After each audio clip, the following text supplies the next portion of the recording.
And welcome once again to Investor's Edge. I'm Gary Kaltbaum, your host. Hey, thanks for being with us today. Glad you're here, ladies and gentlemen. Happy that you are listening. You know, I'm not superstitious at all. It's Friday the 13th. I couldn't give a crap. I'm not into stepping on cracks and all that other whatever. But I'm just letting you know it is. Hope you're having a good day. Weekend coming up. Hope you have good plans, because I don't have much good to tell you today. We're going to do tidbits, and in those tidbits, I may whine and complain a little bit, but that's okay. I whine and complain for me, my family, as well as you and your family. And in case you don't know, this is serious talk on everything that affects you. We'll do the markets, the economy, your job, your industry, the war, and we'll stop there. And if you don't get this radio show in your city, we'll post it at GaryK.com. We'll also post it on our X feed. And if you don't follow us on X, you should. Just put our name in. If you'd like to email us, just be nice. It's okay. Just be nice. And of course, it'll be on the YouTube BizTV channel also, and other podcast apps. Well, all right, here we go. Let's do markets first. The S&P for the week, this hellacious week, I would have thought was down 5%. It was down 1.65% on the week.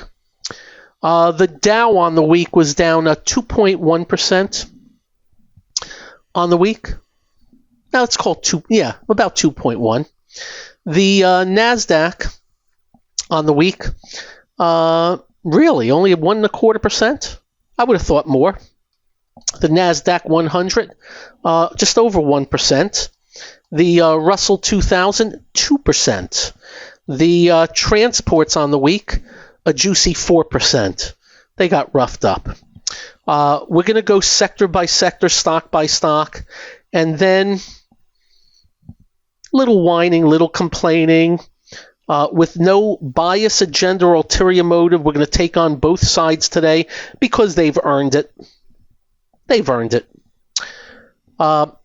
Today, Dow down 120, S&P 40, NASDAQ 206, NASDAQ 100, 152, Russell 14, transports. Transports didn't do much today, right? Actually, it was up 21 today. Advanced declines, not good. Up, down volume, not good. Oil prices was, again, up today. New yearly, well, let's do NASDAQ, new yearly highs and lows. Are you ready? New yearly lows are 260. New yearly highs, I'm showing 49 on the NASDAQ versus 260. By the way, that's not good.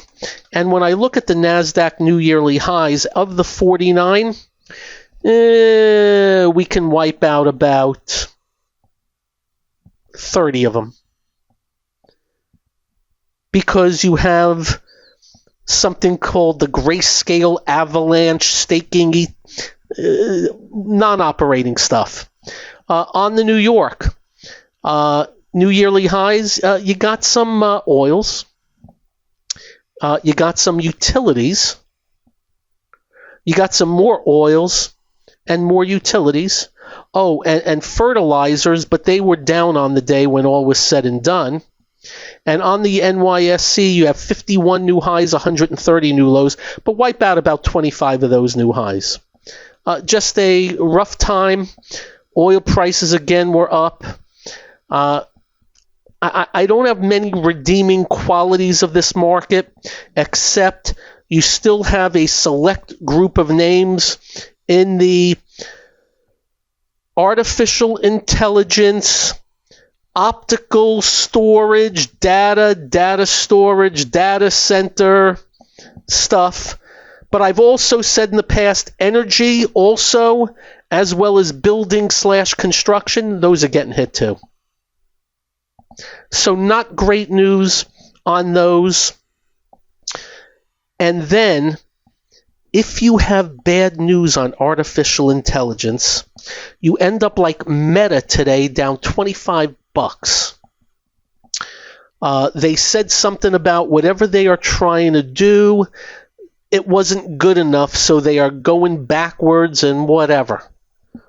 And Meta stock is in a bear market that started with the top in August. In January, it gapped up on earnings and just sold right back down. Meta, one of the top 8 in a bear market, like quite a few others. I know. Yields have been going higher to accommodate for the higher oil prices, as well as higher prices for other things that can't get through the Strait of Hormuz. And again, leadership, anything that has been leading, gone by the wayside unless you're oils, and not all, and fertilizer stocks. And there's some other here and there things that are strong, but mostly not. Is this all about the war? I don't believe so. I believe there is a component now in the financials that we have to watch closely. This is the private equity crap that I explained to you perfectly yesterday. If you didn't hear it, you should listen back. It is a worry based on Wall Street hates you, and if they have a chance, they hide things, and they do it through the private markets. That's how it rolls. And I will tell you, when you see a lot of redemptions, when you see companies not letting you redeem, when you see them marking prices down, it's a little bit of a worry. Bitcoin bounce today was better, but what was up small. Semiconductors, mixed. They were much better early, but the market kind of sold down. Gold, miners, and commodities. Well, we are now putting that to you. We think they have topped out again. We'll see how they go as they pull back. The platinum, palladium, aluminum, and steel and all that, topping out. Just another area that's topping out. What's causing it? I have no idea. I just follow the bouncing ball, and it is another area that is getting in trouble. If you look at the gold miner, GDX, it's topped out for now. Broke below pretty good today. Volume heavy. Interesting enough, gold kind of looks okay. Nothing special. When we told you that climactic move was going to be the high for a while, well, that's 1, 2, 3, 4, 5, 6 weeks, and it has not gotten really close. And what really has not gotten close is silver, which is rolling over here. And there is a little bit of this, that, and the other thing. What do I think happens if over the weekend we say, hey, we're going to stop and no more, and we're going to sit down and talk? Well, we'll gap up on Monday and oil prices will come tumbling down. But some news came late in the day that it does not look like will happen.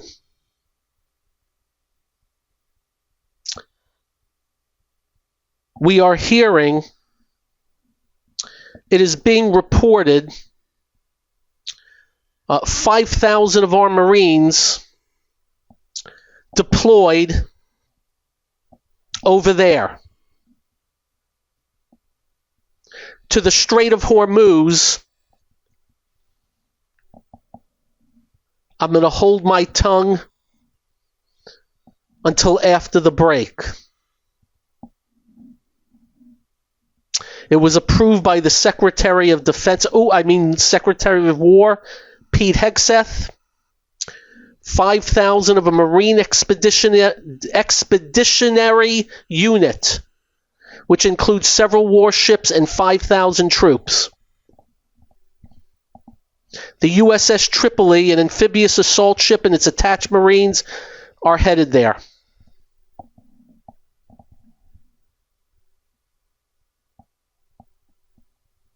Notice how I stay a little silent when I report that to you. Up next, tidbits. Got a bunch. This is the one and only Investor's Edge. So now we are sending 5,000 Marines over there. I just have one statement.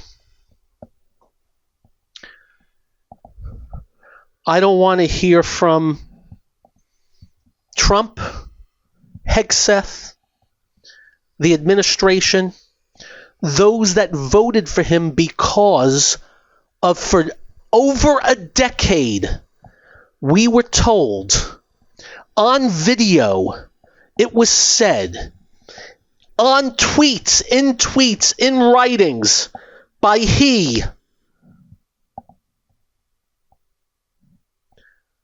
we'll never go into the Middle East. It's a waste of time. It costs too much money. The Bushes and Cheneys, bunch of rhino neocons that all they want to do is go to war and take over every country. I have no interest in nation building or intervening with any countries out there and never will. So for all those that voted based on that, how do you feel? 5,000 Marines heading over there right now where missiles are dropping on things. And just remember, I'm rooting. I'm standing beside them. But I don't want to hear another person or this administration say another frickin' word about neocons. He's the king neocon, the king interventionist, the king wannabe, take over this, that, and the other thing. I hope it works out. I stand by. Sooner rather than later, let's hope this gets done. You see, you can root for them, put your arm around them, but still be pissed at them for over a decade of bullcrapping us. Oh, but they gotta go in. I've heard that for decades. Again, we hope it goes well. We're rooting for them. Unlike, I have to tell you, there's some people on the left that are actually joyful. They're showing like joy that things haven't gone very well. By the way, all I hear from the president is things are perfect, everything's great. No, they're not. Just so you know, they'll never say it, and I don't know why. They underestimated. They underestimated.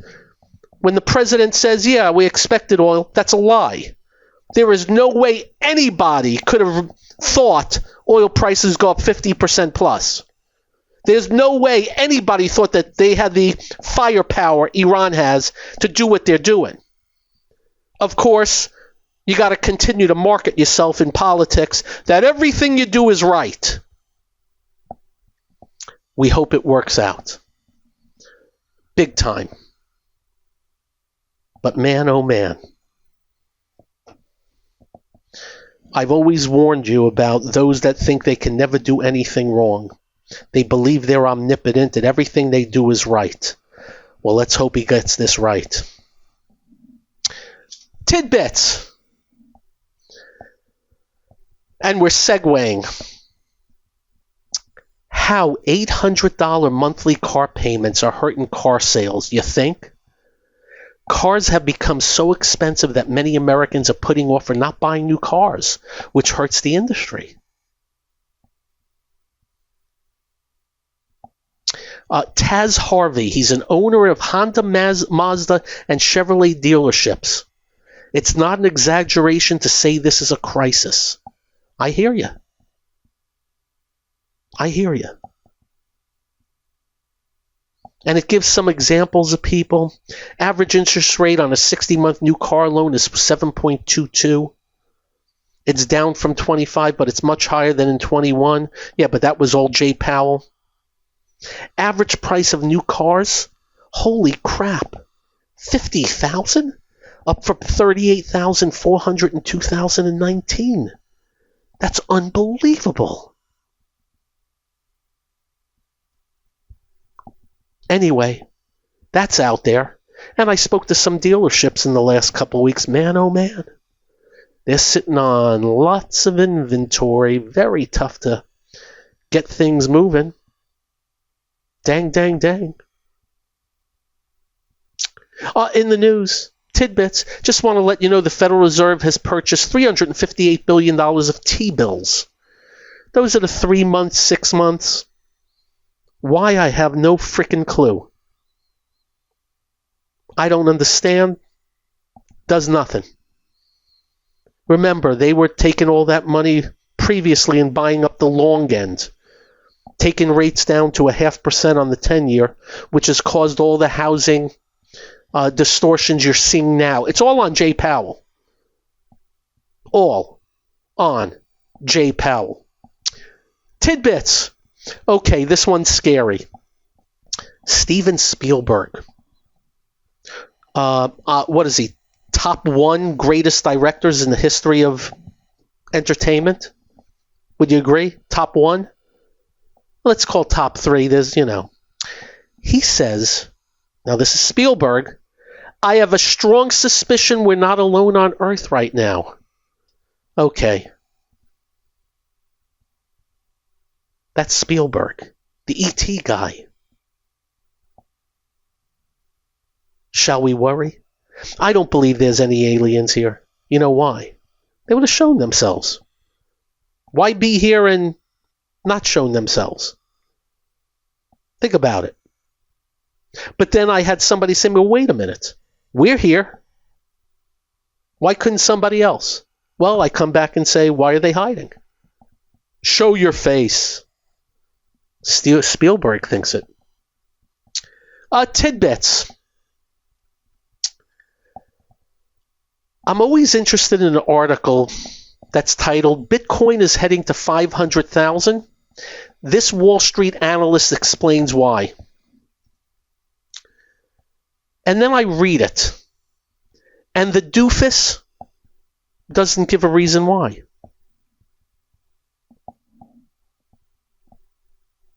He just says it will. It's amazing. Do an article. Title it that way.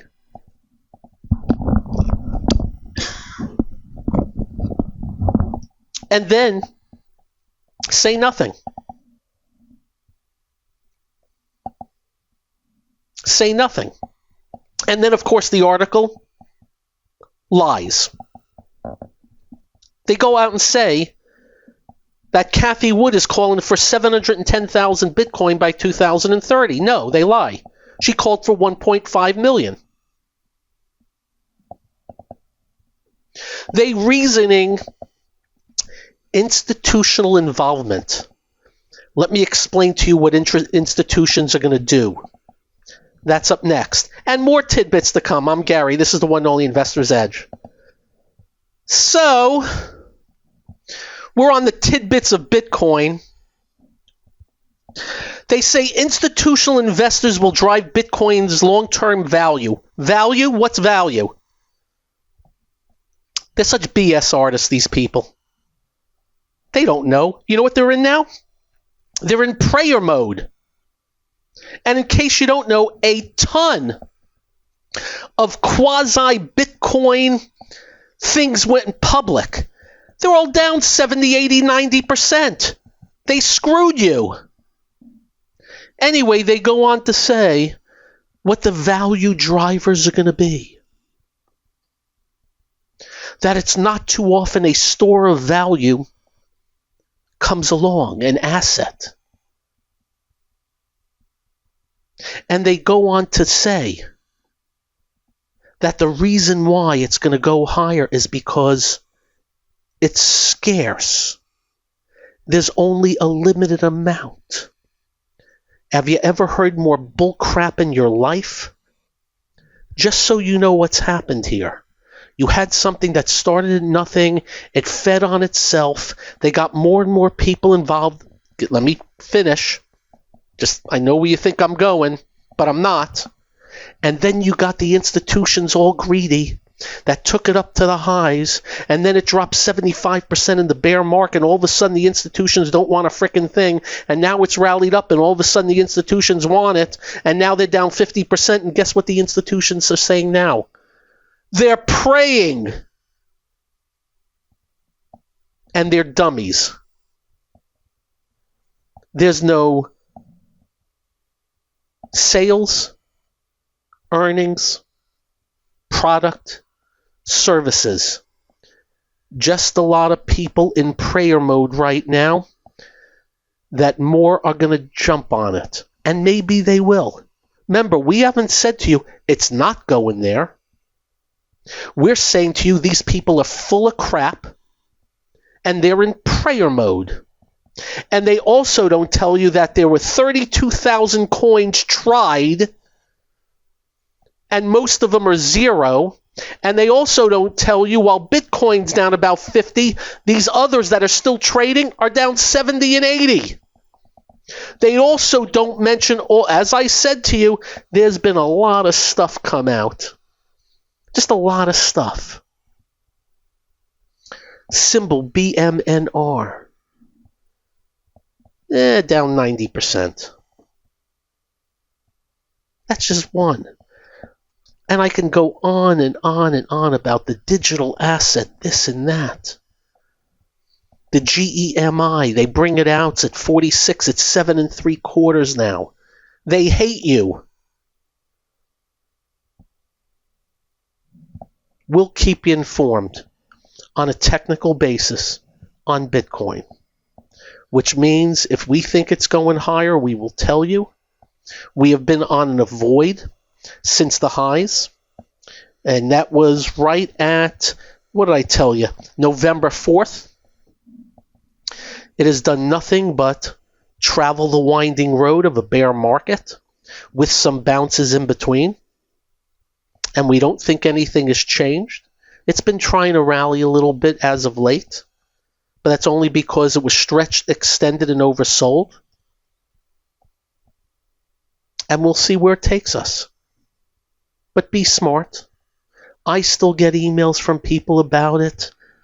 They want me to tell them it's going higher. That means they own it. Be careful. There's just a bunch of buzzards out there that are trying to get you. What else? Private equity. Tidbits. Just letting you know, Lloyd Blankfein, the former Goldman Sachs CEO, is warning us about private credit. Hey, thanks. Blackstone's gone from 190, what was up today, to 106. Apollo, TPG, ARES have all crashed. Now is crisis brewing in private credit? He doesn't say no. The quality of the underwriting and these investments are speculative and may not accurately... Ooh, look at that. Blankfein agreeing with Gary. May not be accurately valued as their valuations change over time.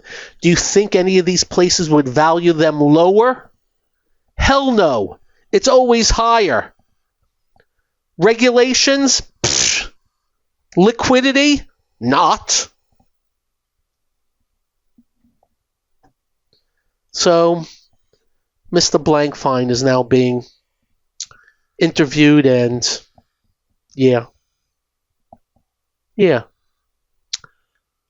Tidbits. Well, just letting you know some of the things that are going on in the Middle East. Vietnam told people to work from home because they're running out of fuel. Bangladesh started fuel rationing. Asia-wide petrol prices are surging. Thousands of flights have canceled. British Airways parent company crashed 6%. EasyJet down 5%. U.S. Airlines unfortunately stopped hedging fuel years ago, so they're getting killed. UAE refinery offline. Saudi's biggest refinery offline. Qatar's top LNG facility shut. Just letting you know. Countries are rationing fuel. I can go on and on. As we said to you, unfortunately, there was an underestimation of what we would call the domino effect. Underestimation. And it's costing lives. Oh, and it's costing credibility. Regardless that they're out with Trump's out there 5 times a day, everything's fantastic. Well, he's right on one thing. We're beating the hell out of them. But they are doing a job across the world. And yes, I'm surprised. I am really surprised that they've gone after other countries in the Middle East, Iran that is. Really surprised about that. That one has me scratching my head. Some facts. The Strait Hormuz is 21 miles wide at its narrowest. 20% of all global oil passes through. LNG, fertilizer, petrochemicals, metals, and manufactured goods also run through there. The IEA launched a record strategic oil reserve release, and it's still not enough. Oil price is still going. And in case you don't know, they call it a shipping lane, but it's the big matzo ball lane there. And that's the story, and that's what's going on. Japan just announced emergency oil reserve releases. We have now taken off the sanctions on Russian oil. So there's a lot of thing going on. Food prices, fertilizer, transport costs, all going up. I just booked flights to New York next week, coming back $300. Normally I'd pay $180, $190, $200.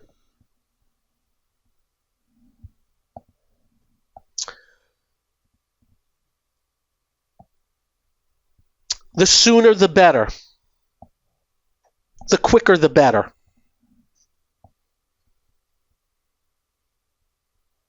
Of course, less lives, the better. We just lost 6 more.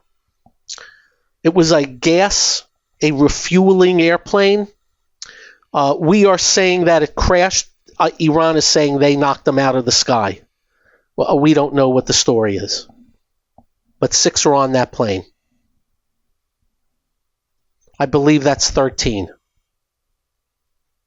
So a lot of tough going right now. And again, I have no clue whether we have crippled them enough to get the hell out of there. The president keeps saying soon. Said that 3 days ago. And last night they said today was going to be a big day, so they're still at it.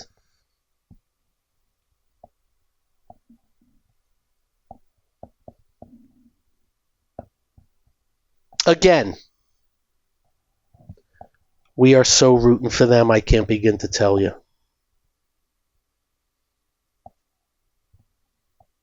We are so rooting for our military, I can't begin to tell you. Hey, up next, this, that, and the other thing. I think we may have some more tidbits. This is the one and only Investor's Edge. And welcome once again to Investor's Edge. Let me be a little repetitive. We think the commodities have topped.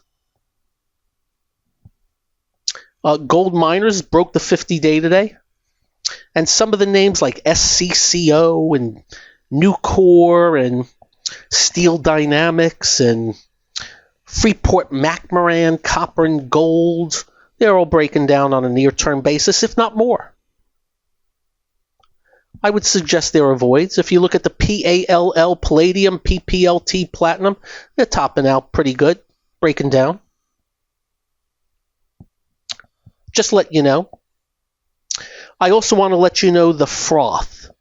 As you know, months ago, we warned you about the froth. All the talk of nuclear and drones and quantum stocks and rare earths and all that stuff. We warned you that a ton of them that are being touted to you have no sales. That if your son or daughter, young son or daughter on the corner selling lemonade and sold one glass of lemonade, they'd have more sales than a bunch of these companies. And we warned you, if nothing changes, they will all go back to where they came from. And amazingly, a month later, we thought there'd be a few more months actually. A month later, they topped them out, and they are basically all crashed. The poster child that we gave to you was OKLO. They ran that thing to $194. That gave it like a $28 billion market cap with no sales. Well, it's now down to a $9 billion market cap with no sales. So thinking a $28 stock went to $9. 194 down to 58. And it's still ridiculously overvalued. Oh, and by the way, you know who the smart people are? The insiders. They're selling a bunch here. After it went from 194 to 58, do you know why? Because they have no sales and they know. And they sold a crap load at 100. They sold a crap load at 140. They're smart. By the way, this one came from, I believe it was a SPAC at $10. We hope you listened. We got a lot of thank yous, and that goes for the MicroStrategy, that insanity. That is freaking insanity, what that guy is doing with that company. Insanity.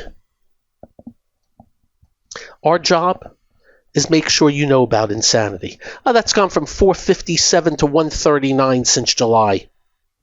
Yet the guy is on TV saying, hey, if Bitcoin goes to 8,000, we'll still be fine. He said that. Have you ever watched the movie One Flew Over the Cuckoo's Nest? I think this guy could have been at the table while they're playing poker. By the way, I don't think that's sarcasm. What else? Our U.S. budget deficit, just so you know, in the 2020s, it is now 8.3% of GDP on average. In the 10s, it was 4.8. In 2000s, it was 2.3. They hate us. Never forget this. Why do you think I can't stand any one of them in Washington, D.C.? Except there's a couple that have always fought for balanced budgets, but they are so drowned out, it's not even funny. And by the way, for all the talk from this administration on tariffs paying this down and that down, our deficit over the last year, by the way, under Trump, $2.6 trillion. And by the way, that's before the war. How's that for a tidbit? Spending $2.6 trillion more than you take in, and by the way, we're sending them record amounts. But every time we send them $1, they're spending $1.30. Why? They can't stand us. We're just marks and votes. Marks and votes. That's all we are. It's voter abuse. Hey, and then there's Zoran Mamdani, this moron, this communist moron. Let me tell you what he's proposing. You know what estate tax is, right? He wants to slash the exemption threshold by 90% from over $7 million to $750,000. Exemption. And he wants to raise the top estate tax rate from 16 to 50%. This does not include he wants to raise the corporate tax and the income tax. Communists be communists, ladies and gentlemen. But New York City voted his communist ass in with his lovely wife that celebrated Hamas murdering Jews.